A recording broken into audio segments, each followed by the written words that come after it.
What if the one thing that could shatter a billionaire's iron control wasn't a stock market crash or a hostile takeover, but a $20 necklace worn by a waitress? For 30 agonizing years, Eleanor Vance had existed in a gray fog of grief, mourning the daughter who had vanished from their gilded world like a whisper in the wind. Her son, Julian, a titan of private equity, had built an empire of ruthless efficiency, a fortress of steel and glass designed to wall off the gaping wound of the past. He controlled everything, because once he had controlled nothing.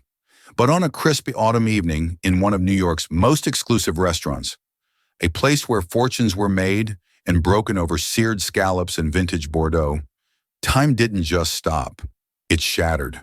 An old woman's hand, frail but possessed of a shocking strength, shot out and clamped down on the wrist of a young waitress. A single ragged question cut through the low hum of power dining. "Where did you get that?" And as the billionaire's gaze followed his mother's, fixing on the simple silver locket at the young woman's throat, the carefully constructed edifice of his life began to buckle, and a secret buried for 3 decades started to claw its way toward the merciless light. Clara Mayhew understood the geography of invisibility. At 24, she was a master of the art.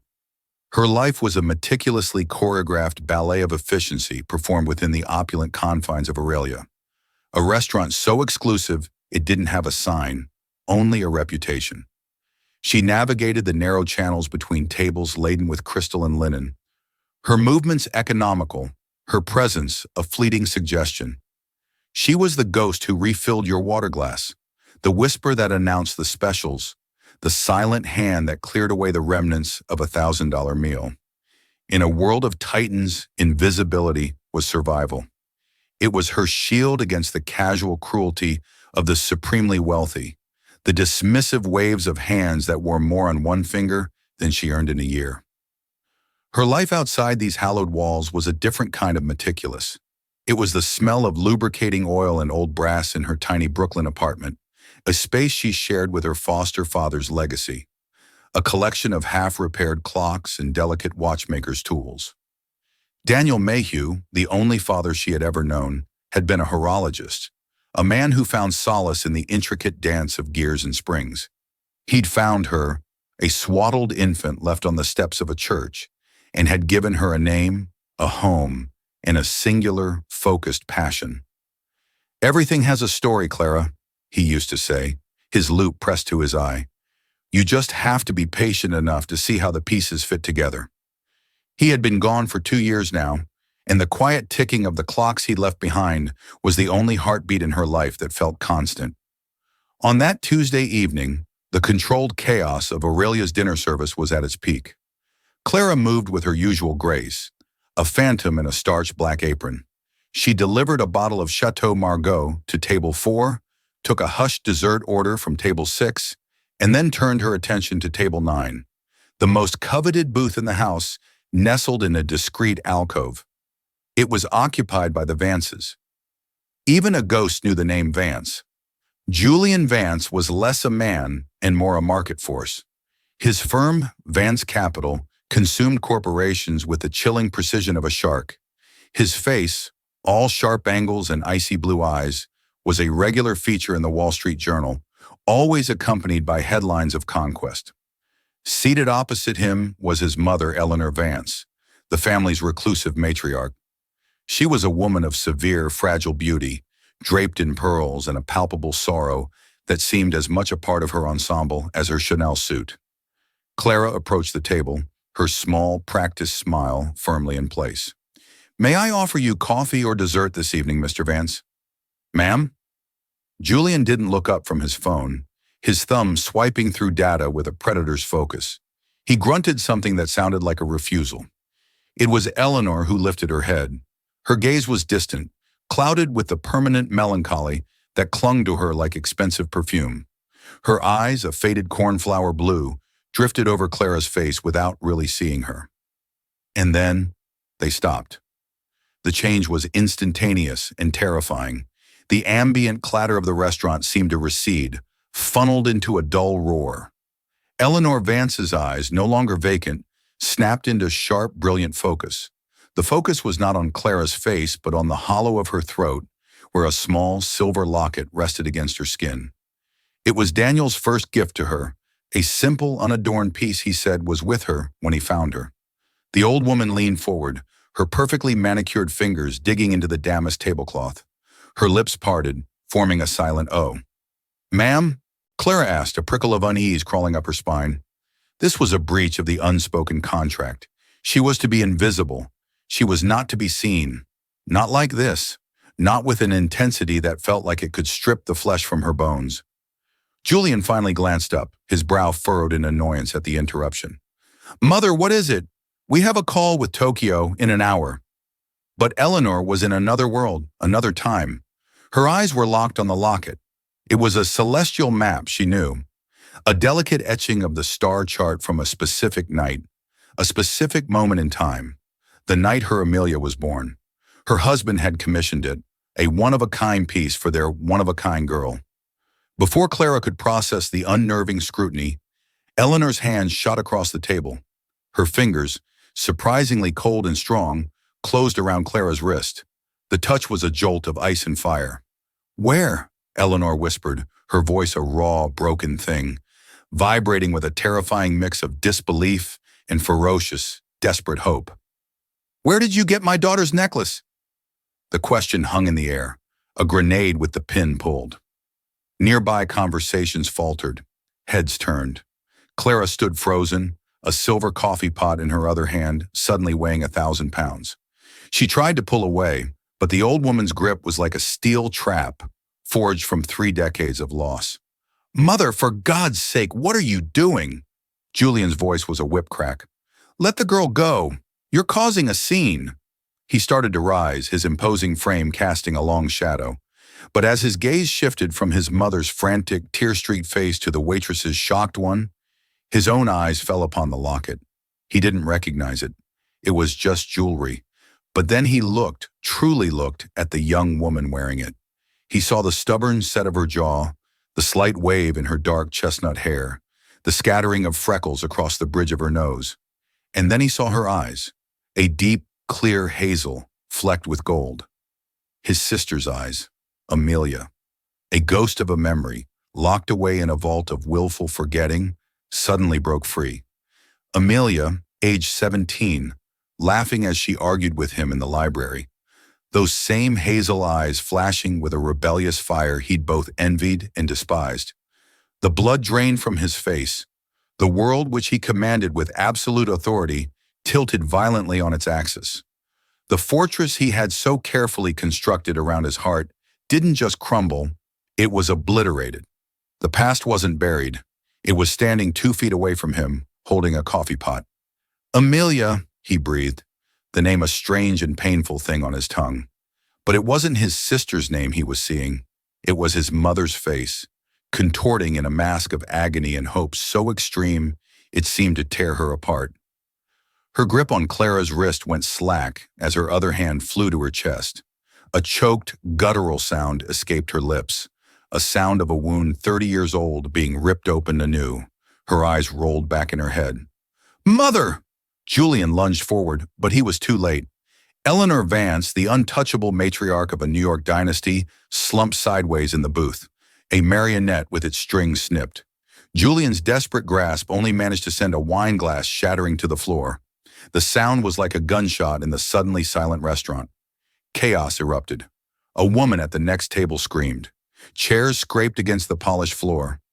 And through it all, Clara Mayhew stood motionless, her wrist still tingling from the old woman's grip. The silver locket suddenly feeling as heavy as an anchor, dragging her down into a life that was not her own. Her simple, ticking world had just exploded into a million unrecognizable pieces. The aftermath was a blur of controlled panic. The restaurant staff, trained for any contingency from a dropped fork to a terrorist attack, moved with chilling efficiency. A 911 call was placed. A path was cleared. Paramedics in dark blue uniforms materialized, their urgent, clipped voices speaking a language of vitals and EKGs that felt alien to Clara. They surrounded Eleanor, their movements a stark contrast to her sudden, terrifying stillness. Julian stood beside them, a statue carved from ice, his phone pressed to his ear as he barked orders at his own security and medical teams. His gaze, however, kept snapping back to Clara, a look of profound confusion, suspicion, and a sliver of something she couldn't name, something that looked dangerously like fear. Clara was gently but firmly guided away by the restaurant manager, a man named Jean-Pierre, whose usual Gallic unflappability had been replaced by a pale, sweaty sheen. He escorted her to his office, a small, cramped room that smelled of stale cigar smoke and anxiety. "Just stay here, Clara," he said, his accent thick. "The police will need a statement. Do not speak to anyone else. Comprenez?" She nodded, sinking into a worn leather chair, her body finally beginning to tremble. The locket felt like it was burning a hole in her skin. She unclasped it, its familiar weight now a source of dread, and held it in her clammy palm. It was just a thing, a piece of silver. How could it do that? A man in a suit that cost more than her car entered the office without knocking. He was tall, with prematurely gray hair, and eyes the color of a winter sky. He radiated an aura of quiet, lethal competence. "Miss Mayhew," he said. It wasn't a question. "My name is David Davies. I am chief counsel for Vance Capital. I need to ask you a few questions." His questions were precise, methodical, and stripped of all emotion. Her name, her age. How long had she worked at Aurelia? Did she know the Vances? Had she ever approached them before? The implication was clear. He was searching for the angle, the con, the shakedown. "No," she whispered, her voice hoarse. I just served them. She saw my necklace." "The necklace," Davies repeated, his eyes flicking to the locket in her hand. "May I?" Reluctantly, she handed it over. He examined it with the dispassionate air of a scientist studying a specimen. He took a photo of it with his phone. "Where did you acquire this?" "It was my father's," she said, the words catching in her throat.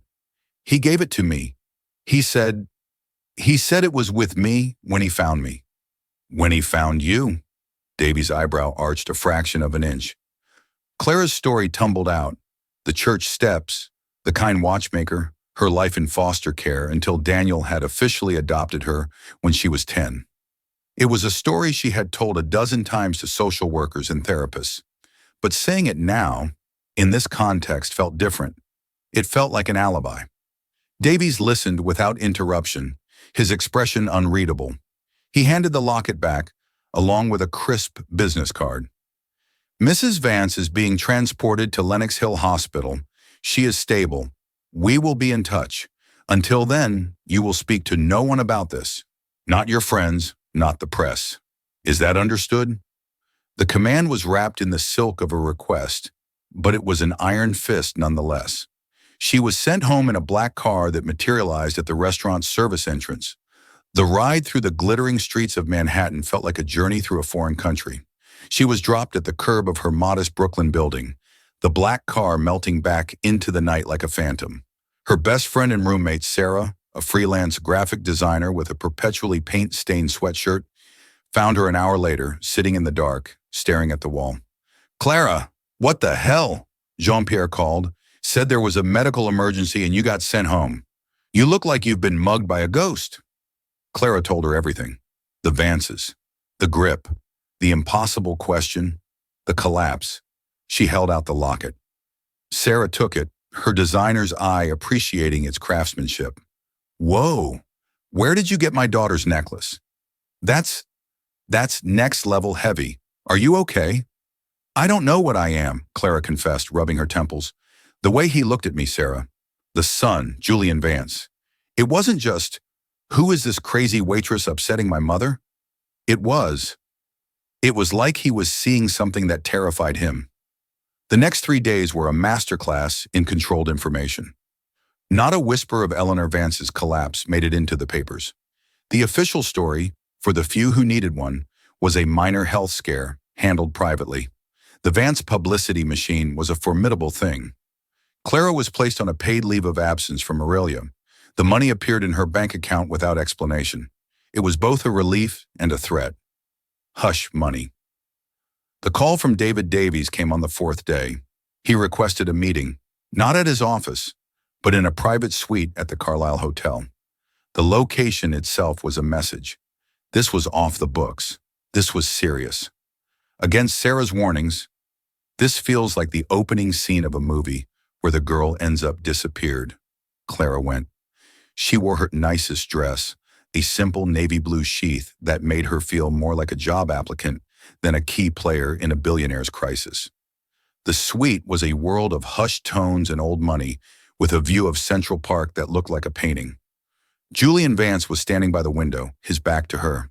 He looked less like the titan of finance and more like a soldier on guard duty. He turned as she entered, and his icy blue eyes held a new emotion, a grudging, weary curiosity. He looked exhausted. "Miss Mayhew," he said, his voice a low gravel. "Thank you for coming." "How is your mother?" Clara asked, the question feeling strangely inadequate. "Resting, and asking for you." The words seemed to cost him something to admit. He gestured to a small mahogany table where the locket sat, looking insignificant beneath the light of a crystal lamp. "Our jewelers have examined it. It's a custom piece, unique. The celestial chart on the front matches the star alignment on the night of September 12th, 30 years ago." He paused, his gaze boring into her. "The night my sister was born." Clara felt the floor tilt beneath her. "My sister Amelia," Julian continued, his voice tight, "disappeared when she was 17. She took a weekend trip to our family's country house in the Hamptons. She never came back. Her car was found abandoned on a service road a mile away. There was no sign of a struggle, no ransom note. She just vanished." The pain in his voice was so deeply buried it was almost undetectable, but Clara heard it. It was the low hum of a foundational crack in the man's soul. "We spent millions," he said, turning back to the window. "Hired the best investigators in the world.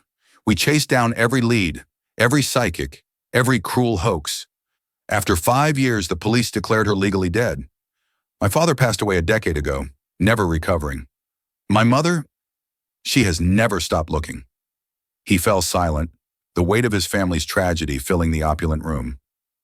"What does this have to do with me?" Clara asked, her own voice barely a whisper. Julian turned back, his expression a conflict of raw hope and hardened skepticism. "My mother believes you are Amelia's daughter, that she was pregnant when she disappeared, that she somehow left you, and that locket to be found." The air left Clara's lungs. The idea was so preposterous, so ludicrously cinematic, it felt like a fever dream. That's impossible. I was born in New York. My adoptive father, found me." "And your biological parents?" Davy's smooth voice cut in from the doorway. He had been standing there silently the entire time. "The official record is a blank slate. Jane Doe infant, found abandoned. No birth certificate, no medical records. You, Miss Mayhew, officially do not exist before October 1st, 30 years ago." He stepped forward, holding a file. "The date you were found was 3 weeks after my sister disappeared." Clara's heart hammered against her ribs. She thought of Daniel, of the empty space in her life that represented her origins. It had always been a dull ache, a question without an answer. Now they were presenting an answer so immense it threatened to swallow her whole. "We want to conduct a DNA test," Julian said, his voice suddenly direct, all business. "Discreetly, medically certified, a simple cheek swab from you and my mother." Clara stared at him, her mind reeling. "We are, of course, prepared to compensate you for this disruption," Davies added, his tone implying the crudeness of discussing money was a necessary evil. "We will place $1 million in an account of your choosing upon your agreement to the test. It is yours to keep, regardless of the outcome. A gesture of goodwill for the distress this has caused." $1 million. The number was so abstract it had no meaning. It was a phone number, not a sum of money. It was a way out of debt, a new life for her and Sarah, the ability to open the clock repair shop she and Daniel had always dreamed of. It was a golden ticket to a different universe. "And if," Clara managed to say, her throat dry, "if it's a match?" Julian Vance looked at her, and for the first time, the icy wall in his eyes cracked, revealing the desolate landscape behind it. "If it's a match," he said, his voice ragged with an emotion he had suppressed for decades. "Then you will be my niece, and you will be a Vance, and I will burn the world to the ground to find out what happened to my sister." It wasn't just an offer, it was a declaration of war, a war he wanted to enlist her in. The price of admission was her identity. The prize was a family, a history, and an answer to the question that had haunted her entire life. But it was also an invitation into the heart of their tragedy, into a world of immense, suffocating power and a sorrow so deep it had broken a dynasty. She looked from Julian's tormented face to Davy's impassive one. The gilded cage was open, and they were waiting to see if she would fly in. "I need some time," she stammered. 48 hours, Julian said, his voice firm again, the mask of control snapping back into place. "Davies will draw up the agreement. We'll await your call." Clara walked out of the Carlisle and into the bright afternoon sun, feeling as though she had just stepped out of a spaceship. The familiar noise of the city seemed distant and muffled. In her pocket was a business card that was either a lifeline or a death sentence. The steady, comforting rhythm of her life was gone. In its place was the frantic, terrifying ticking of a bomb. The 48 hours Julian had allotted her were a period of suspended animation. Clara moved through her life like a ghost, her thoughts a chaotic whirlwind. The $1 million offer was a siren's call, a seductive melody that promised to solve every mundane problem that plagued her existence. Rent, student loans, the constant, low-grade anxiety of living paycheck to paycheck, it would all vanish. She could finally open her shop, the Mayhew Horological, a tribute to Daniel, a space where she could dedicate her life to the quiet, precise art she loved. Sarah, ever the pragmatist, was floored. $1 million, Clara? Just for a DNA test? Take it. Take it and run. Who cares if it's a match? It's a lottery ticket you didn't even have to buy. "It's not about the money, Sarah," Clara said, pacing the worn floor of their living room. "Don't you see? If I do this, and it's a match, I'm not Clara Mayhew anymore. I'm someone else. I'm part of their story, their tragedy." "You've always wanted to know your story," Sarah countered gently. "You've spent your whole life with a book where the first chapter is ripped out. Maybe this is it. Maybe they're your first chapter." The thought was both terrifying and undeniably alluring. To have a history, a lineage, a grandmother, an uncle, a mother who had looked at her with fierce, heartbreaking love in a photograph she'd never seen. On the final morning, she stood before the workbench Daniel had built, running her fingers over the familiar scratches and nicks in the wood. She picked up a delicate pair of tweezers, the tool feeling like an extension of her own hand. Daniel had taught her patience, observation, and the importance of looking for the smallest, most insignificant detail, the tiny misaligned gear, the speck of dust on a jewel pivot that could bring an entire machine to a grinding halt. "The big problems," he'd often said, "always start with a secret you're not seeing." This was a secret she couldn't ignore. With a deep breath that felt like a plunge into icy water, she called David Davies and agreed. The process was as sterile and discreet as a state secret. A doctor with a kind face and solemn eyes met her and Eleanor Vance in a private wing of the hospital. Eleanor looked smaller, more fragile than she had in the restaurant, but her eyes shone with a desperate, radiant hope that was painful to witness. She reached out and squeezed Clara's hand, her touch surprisingly warm.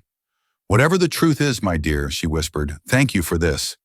The swabs were taken, sealed in biohazard bags with anonymous barcodes, and dispatched by a special courier to a high-security genetics lab in another state.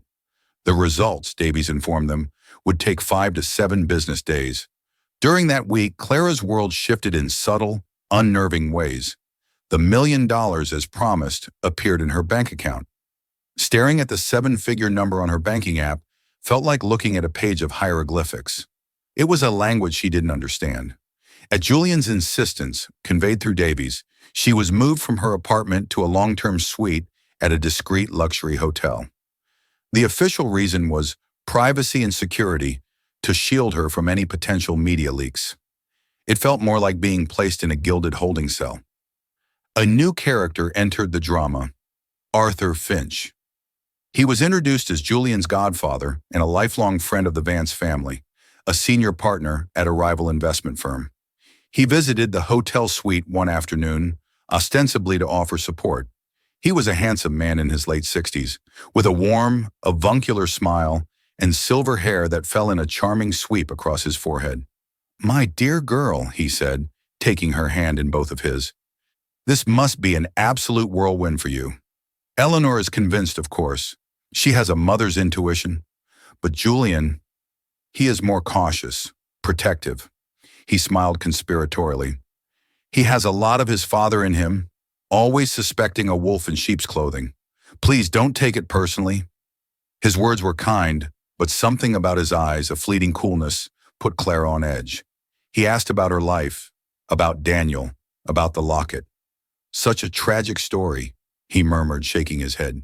"To think of poor Amelia, alone and pregnant. It's a miracle you survived, a true miracle."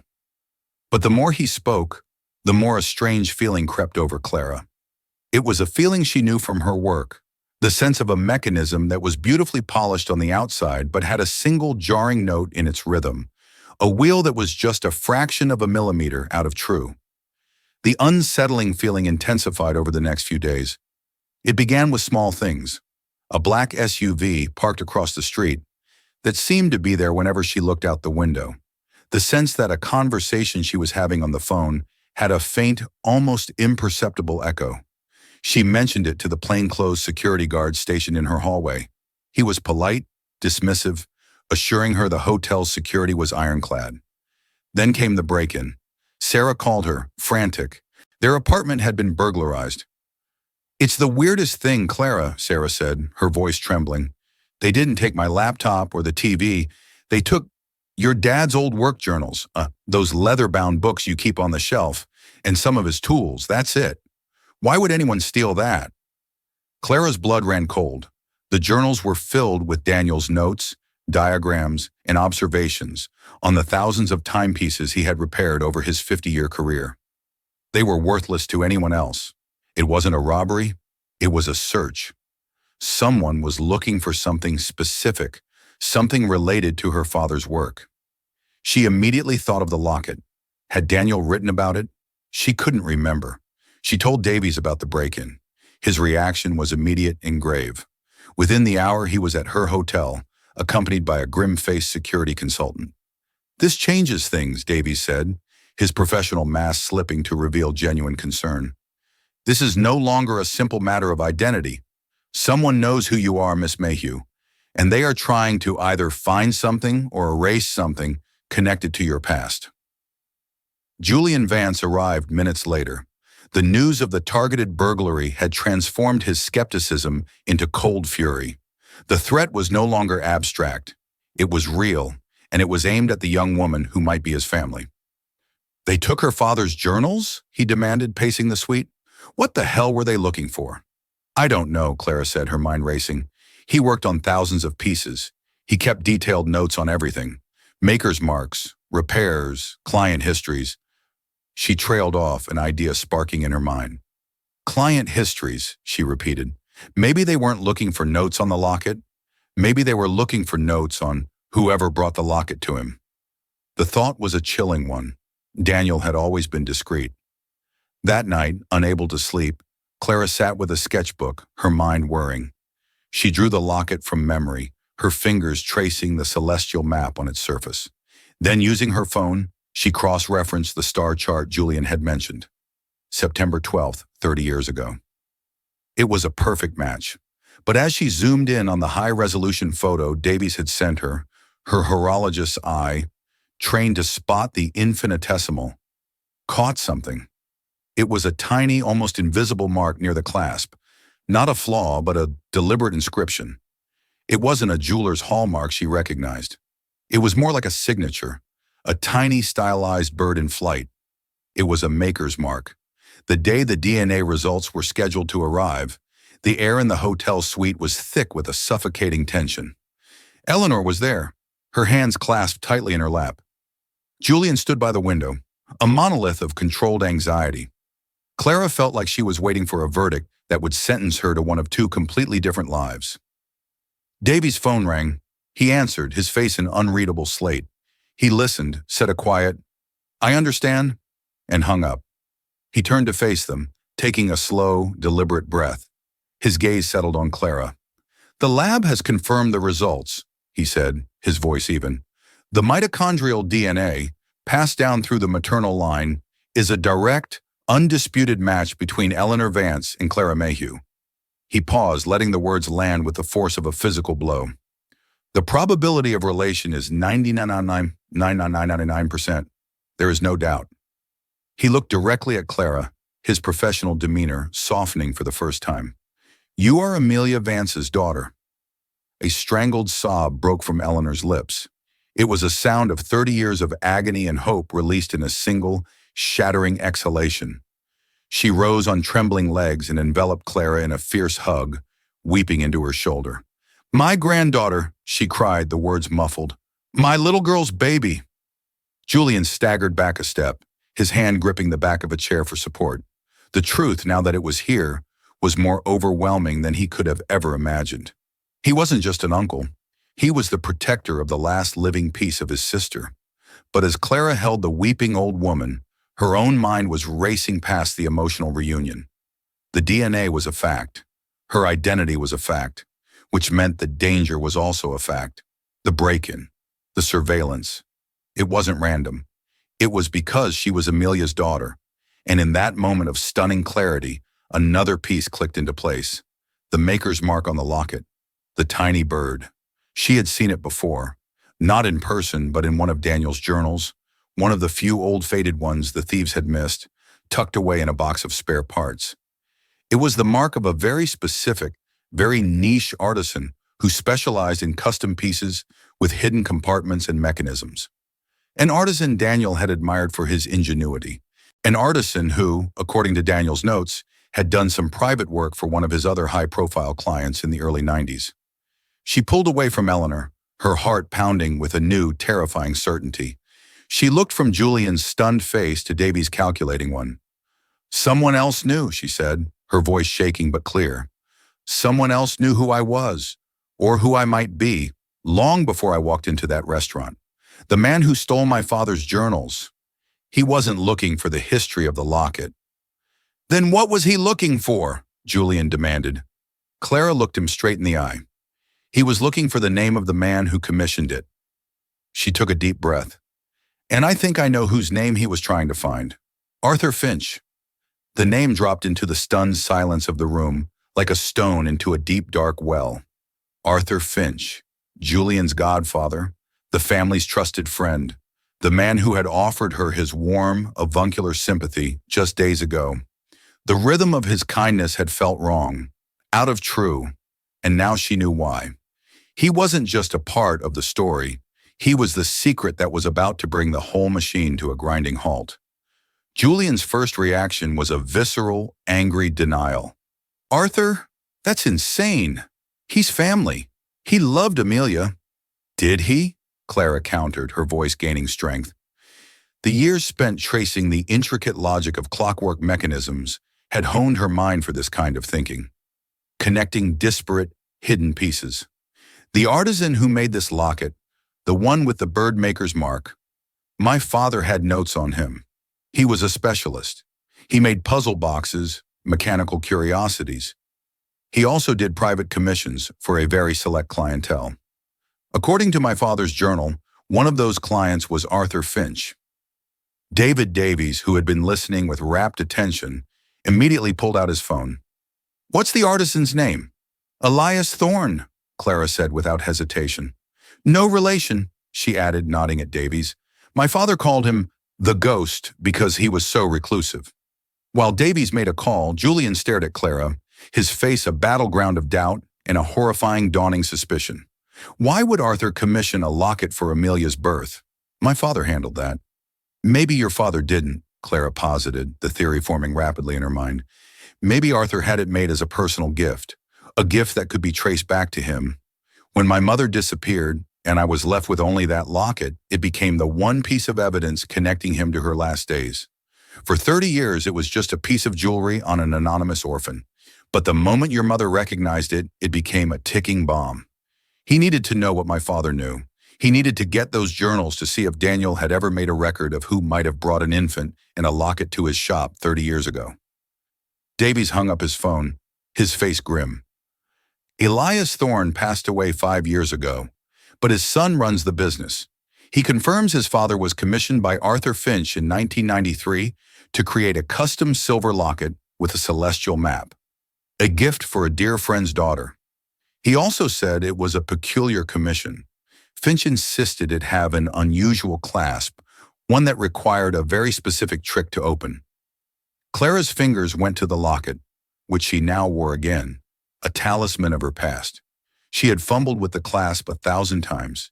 It was finicky, difficult. She examined it now with a horologist's eye, not a wearer's.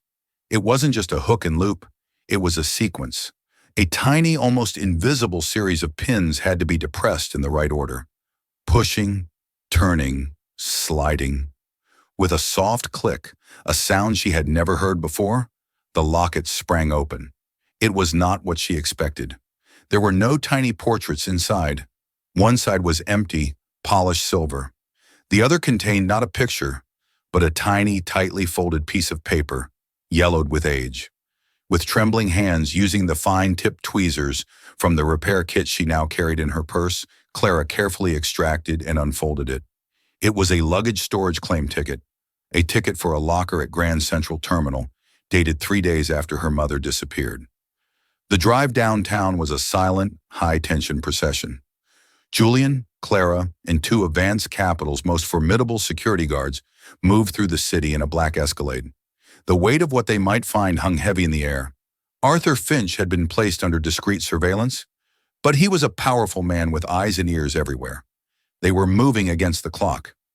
At Grand Central, Davies met them with the terminal manager and a security detail. They were led to a dusty, forgotten corner of the luggage storage area. Locker 734. A locksmith opened the old lock with a groan of protesting metal. Inside was a single worn leather satchel. Julian lifted it out as if it were a holy relic. Back in the sterile security of the Escalade, he opened it. The contents were a time capsule from a life cut short, a worn copy of On the Road, a handful of cassette tapes, The Cure, The Smiths, a faded photograph of a young, handsome man who was clearly not Julian's father, and a small leather-bound diary. Julian's hands shook as he opened the diary. Amelia's youthful, looping script filled the pages. He read aloud, his voice cracking. The later entries were filled with a growing sense of fear and paranoia. Arthur is not who he says he is, he read. He's been at the country house all week. He says he's helping Dad with the firm's accounts, but he looks at me. It's not right. He followed me into town today. I feel trapped. The final entry was scrawled in a frantic, terrified hand. I found it. Dad's study. A second set of books. Arthur is stealing from the company. Millions. He's been doing it for years. It's not just theft. It's something bigger. Names I don't recognize. Offshore accounts. He caught me. He knows I know. He grabbed me. His eyes, they weren't kind, Uncle Arthur's eyes. They were a stranger's. He said we were going to take a drive, that I needed to be kept safe, where no one could find me. He took my keys. I'm scared. I told him I was pregnant. I thought it would stop him. He just smiled, a terrible smile. He said, even better, a fresh start for all of us. Julian's voice broke. He couldn't continue. Amelia hadn't run away. She had been taken by the man who had been a second father to him, the man who had stood at his own father's graveside and delivered a eulogy about loyalty. Clara took the diary, her heart aching for the terrified teenage mother she'd never known. Her existence hadn't been an accident or a moment of passion. She had been a weapon used against her own mother. Then a sudden, horrifying realization dawned on her. The locket, she whispered, her blood turning to ice. The secret clasp. My mother wouldn't have known how to open it. It wasn't for her. It was for him. He put the claim ticket in there. After he got rid of her. He left me on the church steps with the one thing that implicated him, but it was locked away inside a puzzle only he could solve. A sick joke. A trophy. Julian's face was a mask of pure murderous rage. "Where is he?" he snarled at his head of security. The answer came a second later, crackling over the guard's earpiece. "Sir, the surveillance team lost him. His car is heading north, out of the city. We also just got a security alert from the Vance estate. An unauthorized access code was just used at the main gate. Your mother's code." Arthur wasn't running. He was going to the one person left who represented his 30-year lie. He was going to Eleanor. He was going to finish it. The race to the Vance estate in Westchester was a frantic 90-mile-per-hour blur. Julian was on the phone, coordinating with state police, his voice a blade of cold fury. Clara sat beside him, the diary clutched in her hand, her mind whirring, trying to think, trying to find a move in a game where the board had been suddenly, violently upended. Her mother had been trapped. Now, her grandmother was. "He'll take her somewhere," Julian said, thinking aloud. "Somewhere quiet. Isolate her. The old boathouse? The stables?" Clara's mind flashed to her own work, to the intricate hidden world of clocks, to secrets hidden in plain sight. "No," she said, a sudden, chilling intuition taking hold. "He'll take her somewhere that means something to him. Somewhere he felt powerful. Somewhere he felt safe." She remembered his visit, the way he'd spoken of Julian's father with that strange mix of reverence and resentment. "He'll take her to your father's study." When they screeched to a halt in the gravel driveway of the sprawling stone mansion, the house looked peaceful, undisturbed, but Julian knew better. He led a silent, armed team through a side entrance, moving with a predator's grace through the halls of his childhood home. They found them in the library, a grand two-story room lined with thousands of books and dominated by a massive fireplace. Eleanor was seated in a wingback chair, her face ashen.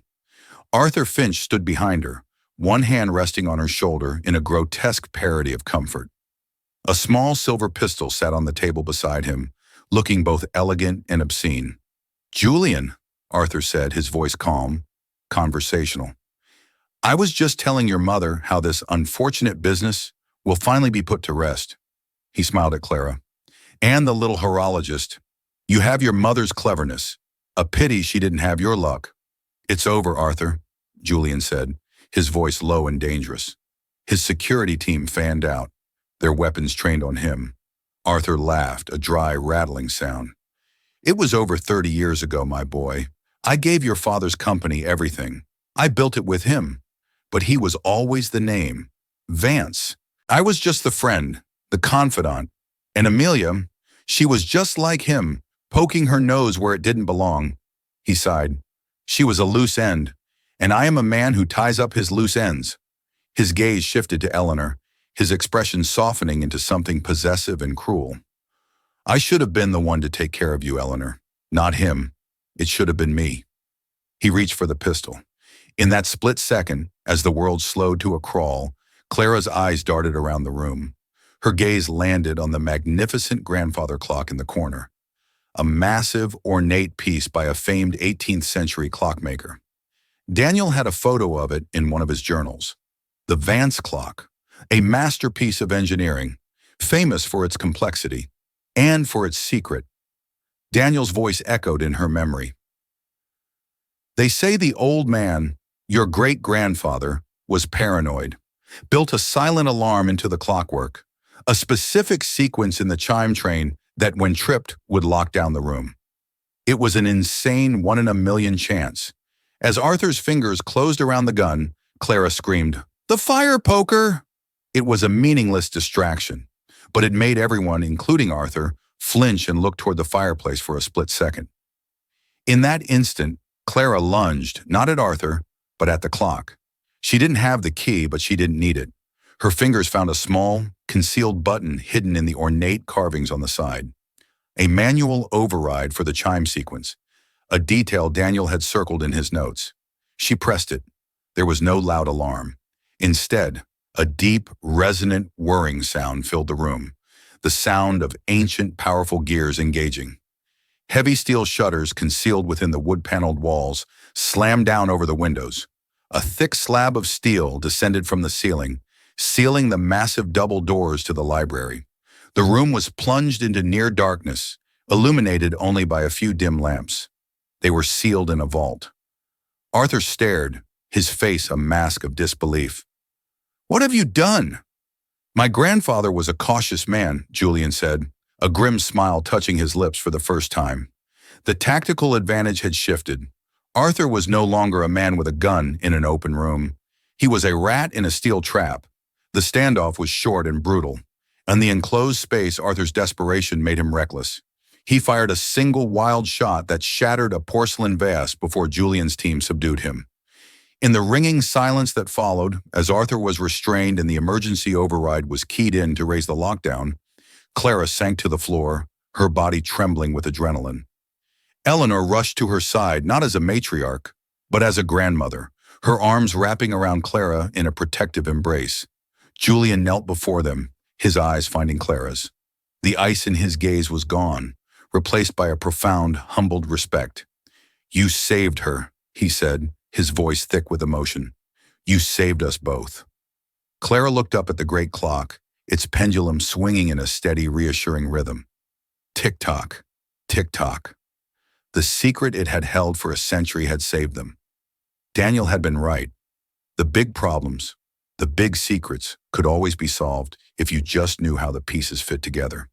She wasn't just a part of their story anymore. She was the one who had finally set its timing right. The resolution was not a storybook ending, but a slow, painful, and ultimately healing dawn.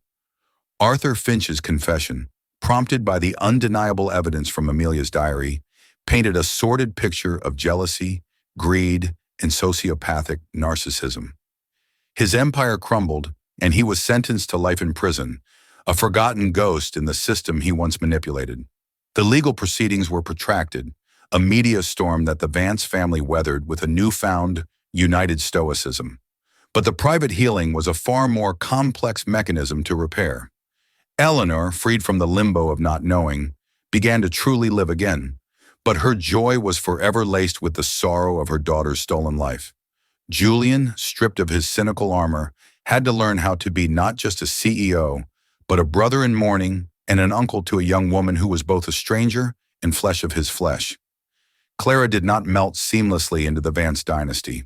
She was offered a life of unimaginable luxury, a trust fund that could last 10 lifetimes, a penthouse overlooking the park, a seat on the board of the family's philanthropic foundation.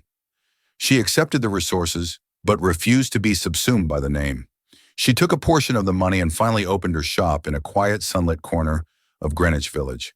She named it the Amelia. It was a place of quiet focus, filled with the scent of brass and oil and the gentle, constant ticking of 100 different heartbeats. It was her sanctuary, a connection to both the father who raised her and the mother she never knew. She spent weekends at the estate in Westchester, slowly, cautiously building a relationship with her family. She and Julian found a quiet understanding, a bond forged in crisis, and a shared meticulous way of looking at the world. He would often sit in her workshop, watching in silent fascination as she reassembled a complex 18th century automaton or regulated the beat of a vintage Patek Philippe. One crisp autumn afternoon, a year after that fateful night at Aurelia, Julian brought a heavy dust-sheeted object into her workshop. It was the great-grandfather clock from the library. "It hasn't kept proper time since that night," he said quietly. "It's running slow. I thought, maybe you could look at it." Clara smiled, a genuine, easy smile. She ran her hand over the polished wood, her fingers tracing the carvings that hid the secret that had saved them. It was more than a clock. It was a legacy, a survivor, a witness. It was family. "Of course," she said, picking up her tools. "Let's see if we can get it running right again." As she opened the clock's face, the low afternoon sun streamed through the window, catching the silver locket at her throat. It didn't feel like an anchor anymore. It felt like a compass. It had led her here, to this quiet room, to this new, complicated, and finally complete life, where the past and the future were ticking along in perfect, harmonious time.